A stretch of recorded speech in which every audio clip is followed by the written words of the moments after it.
대한민국의 군대를 다녀온 군인들은 공통적으로 느끼겠지만 군인이 되었을 때 가장 힘들던 시기는 6주 정도의 훈련소를 벗어나 내가 이제 1년, 요새 군인들의 개월수로 치자면 1년 5개월, 저는 2년 2개월 정도 머물러야 되는 자대에 막 이등병으로 가는 때입니다.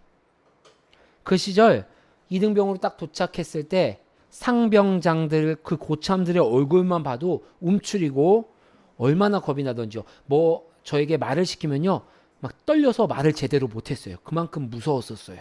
겁이 났었고. 그러다 보니 제가 1, 2등병 시절 군 생활을 버틸 수 있었던 가장 큰 힘은 고된 5일간의 일과, 월요일부터 금요일까지의 그 일과를 마치고 맞이하는 주일날에 예배를 가는 주일이었습니다. 주일이 되면 교회를 가게 됩니다. 교회에 가면 가는 그 순간만큼은 그 교회에 있는 모든 사람들이 누구나 똑같은 그리스도인이 됩니다. 물론 그 교회 안에도 계급의 차이는 있습니다. 하지만 제가 부대 안에서 느끼던 것만큼 위계와 그 무서움을, 그 엄함을 느껴지는 그런 차이는 못 느낍니다. 모두가 교회를 가서 예배를 드릴 때는 착해지는 것 같습니다. 그래서 저에게는 아직도 그 군부대 시절의 목사님 상황과 군부대에서 경험했던 그 예배의 은혜가 생생합니다. 주님이 세워주신 교회는 차별과 두려움과 편견이 없는 곳입니다. 누구나 있는 그대로 받아주는 곳입니다. 그러나 우리가 살아가는 현실의 교회는 군부대 교회보다도 못하는 것이 우리 교회에 다니는 모든 이들의 아픔이자 상처이자 앞으로 남겨진 숙제이기도 합니다. 세상에서 사람을 바라보는 기준을 가지고 이 교회 안에도 들어와서 교회 안에서도 많은 사람들이 말로 내색하진 않지만 그 기준을 가지고 사람들을 평가합니다. 그 사람들이 입은 외투, 그 사람들이 가지고 있는 직업, 혹은 그 사람들이 드리는 많은 헌금의 양, 봉사의 양. 여러분, 심지어는요, 목사들끼리도 기준과 편견이 생겨서 잘해주고 내가 신방 가야 할 교인, 혹은 부교역자가 가야 할, 신방 가야 할 교인들로 나름 기준과 차별을 세워두고 있습니다. 참 아픈 현실이죠. 초대교회 또한 이러한 문제로부터 자유롭지 못하였습니다. 수천 년 동안 내가 유대인으로 살아오다가 예수님을 그리스도로, 메시아로 받아들인 이들을 유대 그리스도인이라고 합니다. 그래서 이 유대 그리스도인들이 생각하는 올바른 그리스도인은 자신들과 같은 유대적 틀 안에서 예수님을 믿는 것입니다. 이 유대 그리스도인들이 안디옥이라는 도시로 내려오게 됩니다. 오늘 본문의 말씀인데요. 이 도시에 와서 보니 나와는 예루살렘에서 함께 왔던 수많은 유대 그리스도인들과는 다른 모습의 그리스도인들이 존재하는 것을 이들이 바라보고 경험하게 됩니다. 여러분, 문제는 여기서 나타나요.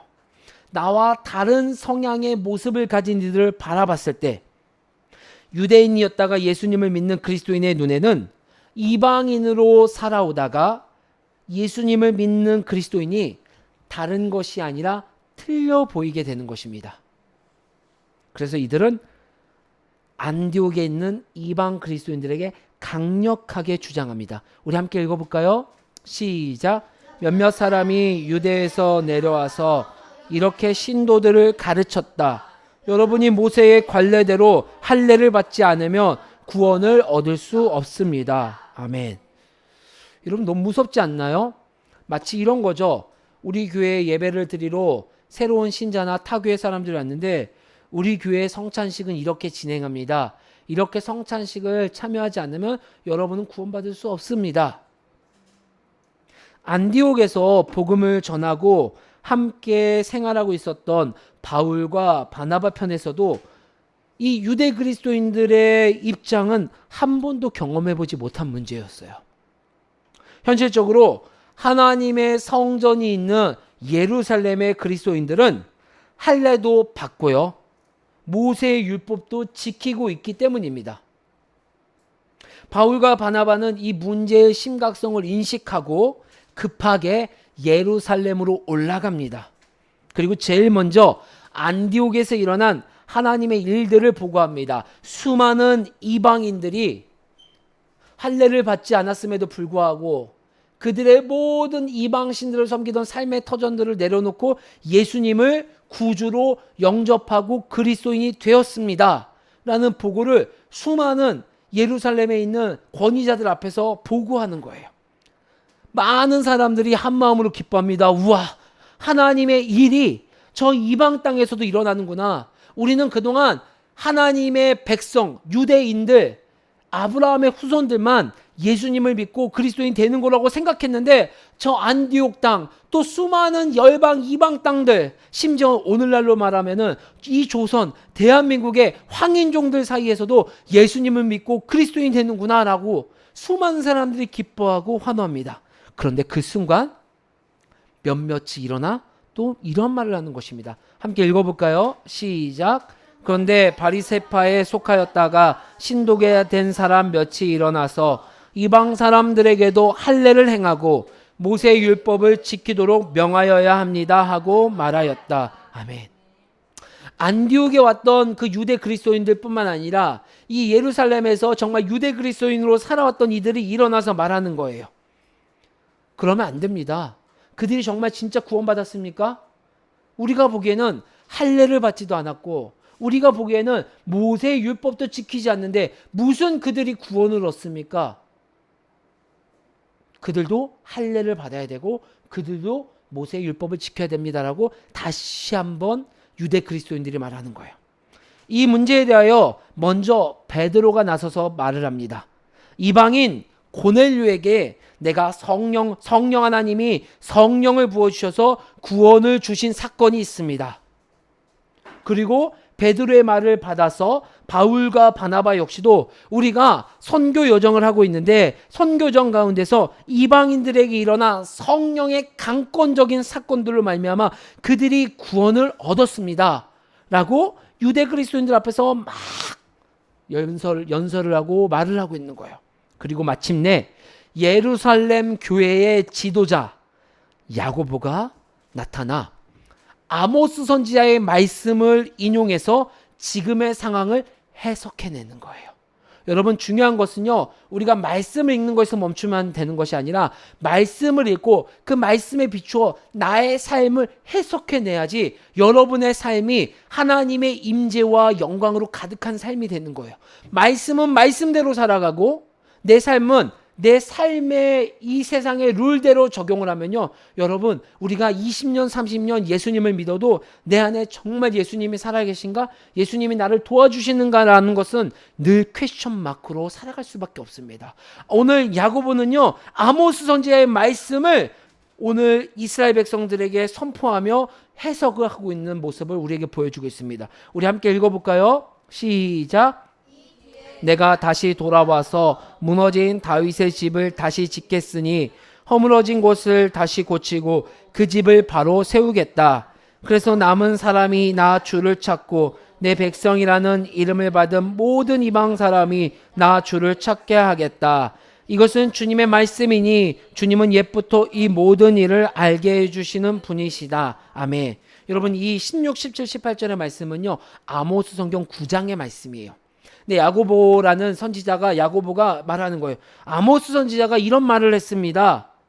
보니 남은 사람들, 이때 당시는 아주 황폐하고 신앙이 힘들었던 상황이에요. 그래서 많은 사람들이 포로로 끌려가고 신앙생활을 제대로 하지 못하는 상황 가운데 아모스 선지자를 통하여 예언의 말씀을 해주시는 거예요. 미래에 이런 일이 일어날 것이다. 그 중에 하는 말이 무슨 말이냐면, 남은 사람이 나를 찾고 내 백성이라는 이름을 받은 모든 이방 사람들이 나를 찾게 하겠다. 여러분, 있을 수가 없는 일이에요. 그때 당시만 해도, 이 수천 년 전만 해도 더 선민의식, 하나님의 백성은 이스라엘 백성, 아브라함의 자손만 하나님의 백성이라는 생각이 아주 꽁꽁 가득했던 사람들이에요. 근데 아모스가 갑자기 뜬금맞게 이방 사람이 내 이름을 찾고 나의 백성이 되겠다라고 하는 말씀을 아모스가 한 거예요.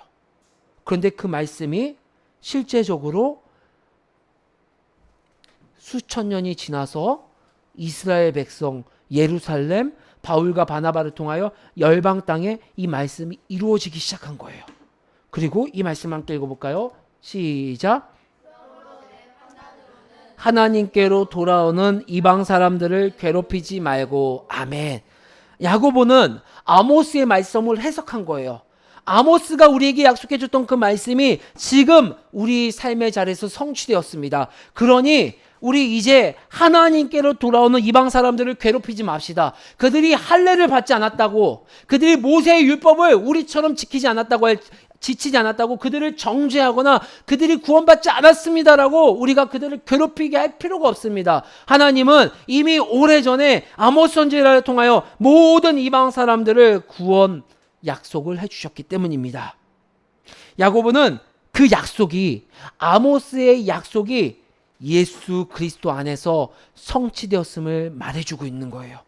그리스도인이 되기 위해서는요, 더 이상 훌륭한 유대인이 되지 않아도 되는 거예요. 주의 이름으로 새 백성이 되는 것이 예수님이 오신 이후에 우리에게 주신 은혜예요. 여러분이 더 이상 유대인들처럼 나아가서 돼지고기를 안 먹어도 유대인처럼 내가 그리스도인 되는 것이 아니라 우리는 돼지고기를 먹어도 되는 거예요. 그러한 것들이 우리에게 자유를 억압하여 구원의 여정에서 탈락시키는 것이 아니라 유대인은 유대인의 틀대로 그들의 문화 안에서, 우리는 우리 문화 안에서 자유롭게 살아갈 수 있도록 하나님이 풀어주신 것입니다. 그러나 우리가 기억해야 할 점이 있습니다. 이 이야기에 이 구원의 여정이 시작되는 예루살렘의 유대 그리스도인의 삶을 우리가 살펴볼 필요가 있어요. 예루살렘의 그리스도인들에게는요, 무엇보다도 예수님에 대한 정확한 이해가 필요했어요. 자신들이 유대인이 핍박했던 예수님이 하나님의 아들이라는 것을 이해하기 위해서는 창세기부터 올라가 예수님이 어떻게 메시아가 되었는지에 대한 정확한 이해가 필요한 상황이에요. 왜냐하면 그들의 삶은, 그들의 상황은 유대인이기 때문입니다. 구약의 성취가 예수님이라고 하는데 그 정말 예수님이 우리가 기다려왔던 메시아였는지 정교한 논리와 구약의 말씀의 실천이 내 삶에 동반되지 않는다면요, 이 유대인들은요, 예수님을 메시아로 인정할 수 없는 그런 백그라운드가 있었다는 것을 우리가 이해해야 되는 거예요. 또한 그 반대편에 있던 이방인들, 안디옥의 그리스도인에 대한 이해도 필요합니다. 애초에 이 안디옥에 있는 이방 사람들은요, 구약의 말씀과는요 전혀 상관이 없는 사람이에요. 구약 성경을 들어보지도 못했던 사람들이 태반입니다. 그 말씀의 백그라운드가 없는 이들에게 바울과 바나바는요 아주 단순하게 복음을 전했어요. 유대인들에게처럼 야, 구약에서 창세기 아담부터 시작해서 이렇게 왔습니다라고 설명하기 이전에 그 이방인들에게는 그 설명보다 더 중요한 것은요, 예수님이 구주이시고 예수님이 당신들이 믿고 있던 신의 진정한 모습, 본질입니다라고 설명하는 모습들, 디테일하게 모든 것을 하나하나 세밀하게 들어가는 것이 아니라 바울과 바나바는요, 이방인들에게 아주 심플하게 접근하여 복음을 선포하였습니다. 예루살렘과 이방인들이 머물던 안디옥에서 일어난 이 복음에 대한 간신사는요, 예루살렘의 복음을 믿는 형태가 옳고 안디옥의 복음을 믿는 형태가 그름의 문제를 지적하는 것이 아닙니다. 오늘 본문의 말씀은 예루살렘 유대 그리스도인들의 복음을 대하는 태도도 옳은 행태이고요, 안디옥에서 안디옥 그리스도인들이 심플하게 복음을 믿는 것도 옳은 이야기입니다. 그렇기 때문에 이들은 서로가 마냥 배척하고 정죄하지 않았습니다. 교회의 지도자들이 먼저 앞서서 그 상황에 대해서 하나님이 어떻게 일하셨는지를 이야기하고 또 이방인들에게 복음이 어떻게 전해졌는지를 잘 들어보고 그리고 끊임없이 유대 그리스도인들과 헬라 그리스도인들이 논의하였습니다. 상대방이 주장하는 바를 이해하기 위해 애썼습니다. 그리고 마침내 하나의 결론으로 귀결되었습니다. 저는 지금도 어린아이처럼 설날과 추석이 되면 아주 기분이 들뜰 정도로 좋아합니다.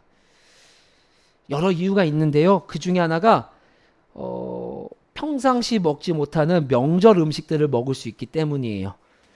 그래서 저는 고무줄 체중이에요. 명절이 지나면 몸무게가 1, 2kg가 반드시 쪄 있습니다. 특별히 제가 명절날 좋아하는 음식 중에 하나가 잡채입니다. 예, 여러분 잘 아시는 것처럼 저는 명절날만 잡채를 먹을 수가 있습니다. 아시죠? 우리 아이들도 그래요. 제가 그렇게 좋아하는데 당면보다 이 고기, 당근, 시금치 등과 같은 것을 듬뿍 담아 한 입 먹으면 참 얼마나 행복한지 몰라요. 지금도 참 너무 좋아요. 그래서 저는 중국 음식 여유가 되면 가끔 잡채밥을 시켜 먹곤 합니다. 그러다가 올해는 조금 특이한 경험을 하게 되었습니다. 한 우리 교우께서 명절날 저희 가정을 초청해 주셔서 식사를 대접해 주셨어요. 하나하나 음식이 정성이 들어간 음식이었습니다. 제가 좋아하는 잡채도 있었어요. 근데 이 잡채를 한 젓가락 탁 들고 먹으려는데 자세히 보니 생전 처음 보는 조합의 잡채였어요. 이 잡채에 40년 인생 어묵이 들어간 잡채는 제가 처음 본 거예요. 와, 너무 신기했습니다. 근데 또 잡채를 제가 좋아하니 딱 집어서 어묵이 들어간 잡채를 딱 먹었습니다. 맛있더라고요. 이게 별미였어요. 아주 별미스럽게 그 우리 교회 그 지역의 음식 스타일이죠. 너무 맛있게 먹었습니다. 제가 그동안 저희 부모님, 양가 부모님을 통해서 먹었던 잡채도 여전히 너무 맛있었고요. 어묵이 들어간 잡채도 너무 맛있었습니다. 그런데 생각해보니 단순하게 제가 잡채를 좋아해서 맛있는 것 이상의 의미가 있더라고요. 명절날 저희 어머니는 혼자서 음식을 준비하십니다. 때로는 그것이 고되기도 하셔서 가끔 보면 손목 보호대를 하고 허리 보호대를 하고 음식을 하시는 경우도 있어요. 저희 어머니께서 은연중에 이런 이야기를 하셨습니다. 어머니가 명절날 이렇게 허리가 아프고 손목이 아파도 음식을 하는 이유가 있다고. 저희 어머니가 음식을 하는 가장 큰 이유 중에 하나는 사랑하는 두 아들이 자신의 음식을 맛있게 먹는 그 모습이 너무 행복하다라는 거예요. 그 아들의 맛있게 먹는 음식이 너무 맛있어서 저희가 명절날 어머니께 음식을 하지 말라고 해도 웬만하면 저희 어머니는 꼭 고기 반찬과 잡채는 해놓으십니다. 그리고 꼭 쌓아가게끔 잘 담아주십니다. 그 사랑의 마음을 가지고 어머니께서 음식을 준비해 주시기 때문에 저는 명절이 되면 그냥 너무 설레이고 그 음식이 너무너무 기다려집니다. 그런데 생각해보니 어묵이 들어갔던 우리 사랑하는 교우의 잡채도 마찬가지였던 거예요. 사랑하고 섬기는 마음으로 그 바쁜 주일날 음식을 준비하고 예배를 드리고 후다닥 혼자 뛰어가서 저희 가정 맞을 준비를 하셨습니다. 여러분, 그 사랑이 들어가 있는데 어떤 음식이 맛이 없을까요? 잡채뿐만 아니라 명절에 먹는 모든 음식이 맛있고 그리운 것은요, 그 음식 가운데 사랑이 담겨져 있기 때문입니다. 여러분, 제가 이 잡채의 비유를 든 것은요, 다른 이유가 아니라 음식의 스타일이 달라도 그 음식이 맛있는 것은요, 하나의 핵심이 있었기 때문이에요. 사랑이 담겨 있기 때문이에요.